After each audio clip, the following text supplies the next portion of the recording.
المشترك اللي راح نستمتع بأداء الليلة عنده نبرة مميزة وأثار إعجاب اللجنة وتحديدا داليا. رحبوا معي ببشار محمد. بس أنا شمك يعني فيها بس غني عراقي وابدأ مرة أولى. أنت أسطوري. نحن اليوم بمرحلة التصفيات، واليوم راح أغني أغنية طلي هلي، وهذه الأغنية الوحيدة اللي أنا أحس نفسي فيها إن أنا أجيب أداء قوي. طلي هلي يا مر الزمان. أوكي، قلنا بنفتح تمنا. أول شي دقنك بده يكون دغري هيك، صح؟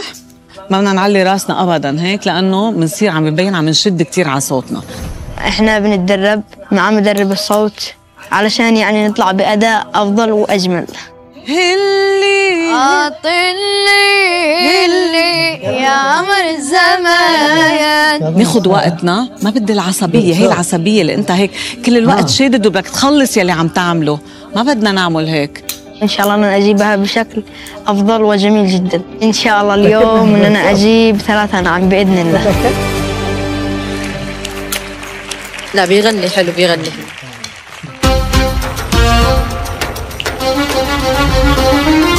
لو رحت بطل بقلبي وبعيوني كمان، عصبة في اسمك يا حبي بيغنت عشان يا سلام. وعبالي بتبان يا أجمل إنسان، يا نجم بالضوء الليالي وبالشاشة حنان. يا قمر الزمان، لو رحت بطل بقلبي وبعيوني كمان، عصبة في اسمك يا حبي بيغنت عشان قصدك بالطاقة يا أجمل إنسان. في كملت لا بس والله صوت رهيب.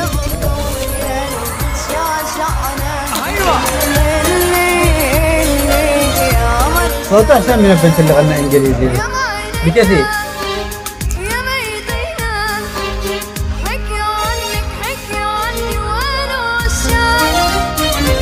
إحساس هو الإحساس باقي 2.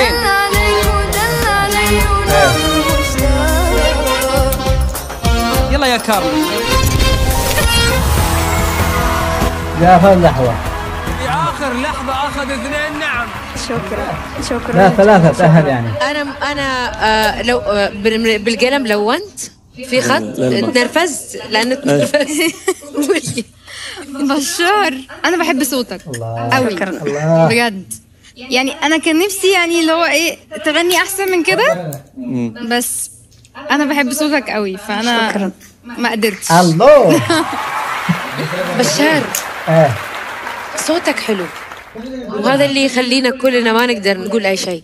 بالنسبة لي حسيت إنه قاعد الأغنية ما أعطيتها إحساسك، بس قاعد تغني وقاعد أشر لك بقول لك عنده. بس هذا لا يمنع إنه صوتك حلو. توفيق يا حبيبي. شكرا. تدري بشار، أنا مش كاتب هني، أنا كاتب هذا البشار فاهم صوتك، أنت إنسان فاهم صوتك وعارف قدراتك، وصوتك من الأصوات المطوعة. يعني في الحلقات الأولى غنيت عراقي أبهرتني. المرة هذه إنك تغني هذه الأغنية قمر الزمان، أنا استغربت قلت يا رب تقولها حلو. أنت قادر تقولها بس في شيء قاعد يخونك، ما أدري، كنت مستعجل أكثر، كان يبيلها يعني سلطنة أكثر. بس هذا ما يمنع أن صوتك حلو وإحساسك حلو، وأنا مؤمن بقدرات صوتك، أنت فنان فاهم مش عندك.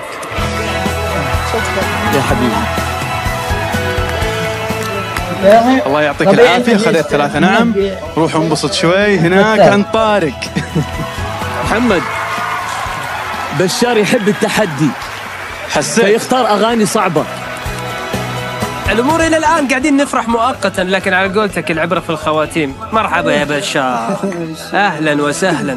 أنا شايف الآن الكل يفرح وأنا أقول الفرحة صوت رهيب. إن شاء الله تسلم. على المسرح كيف كان إحساسك؟